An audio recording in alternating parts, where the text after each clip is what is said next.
Now that you've created a dynamic map, you probably want to share it with somebody. So what you're going to do is you're going to click Share.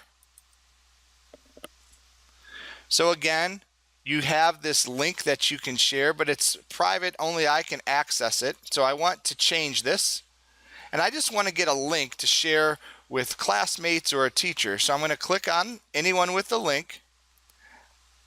I want to check my access settings. I'm only going to leave that to Can View because I don't want anyone else to be able to manipulate this.